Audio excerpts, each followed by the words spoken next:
Sometimes you hear a number attached to an anniversary, and it's hard to believe that much time has actually passed.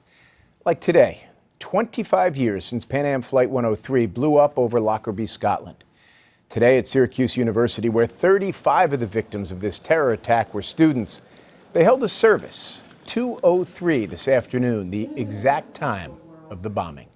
CBS News travel editor Peter Greenberg, who was in Scotland reporting on the disaster 25 years ago, has more on the still active investigation. Today, in the small Scottish town of Lockerbie, a solemn ceremony to remember the events that happened here 25 years ago. Lockerbie was in flames as soon as the Pan Am jet hit the ground. On December 21, 1988, Lockerbie became the site of one of the biggest disasters in aviation history. Pan Am 103 was flying from London to New York when it exploded at 31,000 feet. 270 people were killed, including 189 Americans. You want to know who ordered it, and you want to know who approved it, and who else was involved in carrying out. Robert Mueller led the investigation for the FBI and is the agency's former director. When a plane goes down with everybody on it, it has, in addition to being a terrorist attack, it just has a substantial effect on the psyche. All of us fly. It's hard to believe that a quarter of a century has gone by and the family members are still asking why, still asking what happened. Victoria Cummock lost her husband and the father of their 3 children in the bombing. She has been demanding answers since the day it happened. When investigators determined Libya was behind the bombing, Libya's leader, Muammar Gaddafi, offered the victims' families a settlement. Cummock wasn't interested. He cut a deal with some of the attorneys saying, how about a no-fault settlement?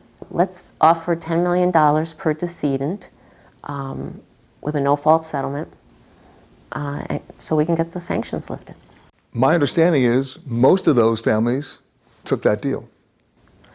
269 out of the 270 families took that deal. Except one. Yes. You. That's right. Cummock's decision delayed the entire settlement and put her at odds with other family members. But she argued that too many questions remained unanswered.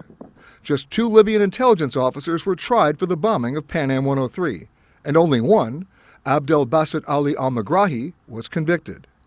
If Gaddafi and al-Megrahi didn't kill John and didn't blow up Pan Am 103, I didn't think they owed me a nickel. Gaddafi's ouster and death in 2011 provided international investigators with a new opportunity to close the case.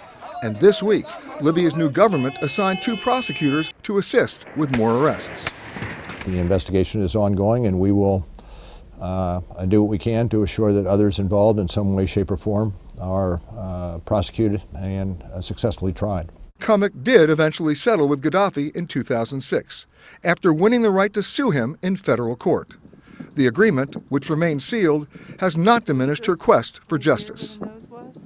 And 25 years later, the case of Lockerbie and Pan Am 103 remains one of the longest and largest ongoing murder investigations in history.